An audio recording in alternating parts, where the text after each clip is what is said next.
I'm Daniel Gross, and this is the number. The number today is 18. That's the number of days it's been since the election.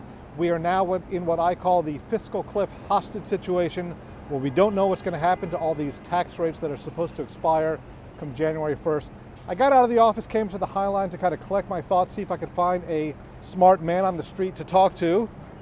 And what do you know? It's Andrew Romano, crack political reporter of the Daily Beast. Hi, fancy meeting you here. Good to see you. Yeah. If anybody can shed some insight onto what is going on with the politics of the fiscal cliff, it's Andrew. As I said, we're 18 days into this. No apparent movement.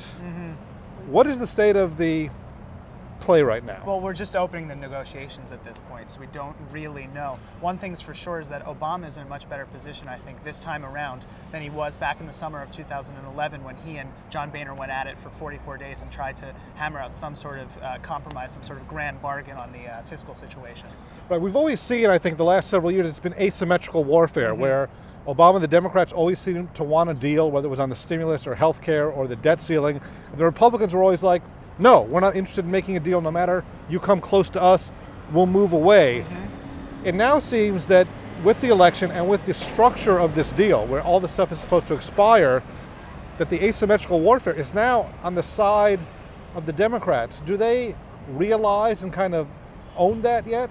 I think so. I think the Obama administration, the White House, really does see how this is a different situation in terms of a negotiating position. They've won the election, so they have a little bit of capital, not a ton, but what Obama campaigned on most of all was raising taxes on the wealthiest, the highest income earners. Mitt Romney said he wouldn't do that. And so that was a distinction that was laid before the American people. They voted for Obama. He knows that going into negotiations. Second thing is, if nothing is done at the end of this year, the rates go up.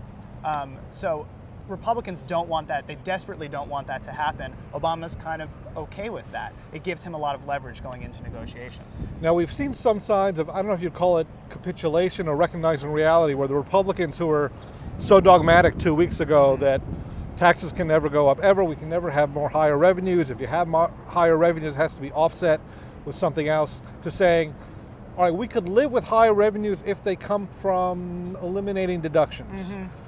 Is that enough of a step for them? I don't think it's enough of a step, and I don't think it's that much of a difference than where they were before, because they spoke before about, if you change the loophole, you close the loopholes, then you can raise revenue that way, but they never agreed to raise rates, and they're still not agreeing to raise rates. So heading into the negotiations, that's still going to be the big sticking point. Whether Republicans will finally say, you know what, the tax rates can go up a little bit on the highest income people to where they were under Clinton. It wasn't that bad back then. It's not going to be that bad now. If that can happen, we're going to see a lot of movement, I think, on entitlements. That's the next big step. Whether Obama can bring Democrats along, use his leverage in the reverse direction, and sort of convince his own party to come to the middle. Now, as we speak, there are basically 5 or 6 weeks left in the year, not much time for legislative action at all. And what they're talking about as a solution is, this sort of grand bargain where we'll change rates, we'll get rid of loopholes, and we'll talk about entitlement reform. That strikes me as something that is a much longer conversation than one could have in 5 weeks. So is it realistic to expect some large, far-reaching deal? It's a really good question. You know what, to be honest, I don't know how they would put that all together before the end of the year, especially given that it's a lame duck Congress. These are people in there who have been basically kicked out by voters trying to make this deal.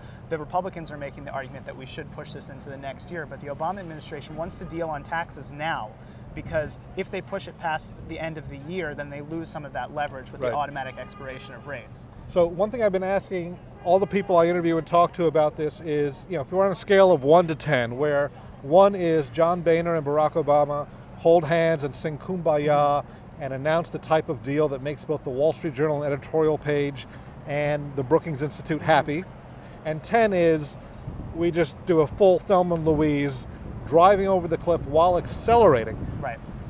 Where do you place yourself on the Do you mean by the end of the year or overall?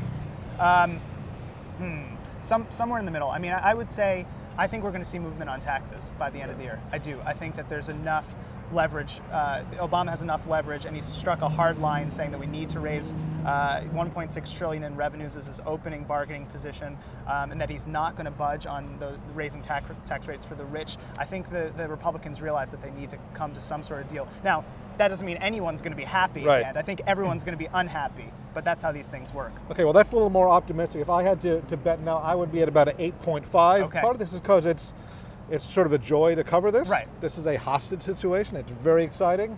But I also think that the Republicans still have not kind of budged from their anti-tax absolutism and the fact that they are just not conditioned to do deals with this president. Yeah, I mean, you very well may be right. Okay. Maybe I'm just a congenital optimist. Well, it's great. It was very fortuitous that we ran into you here on the I High just Line. happen to be sitting here thinking about the fiscal cliff, so. Okay, Andrew Romano, I'm Dan Gross, and this is The Number.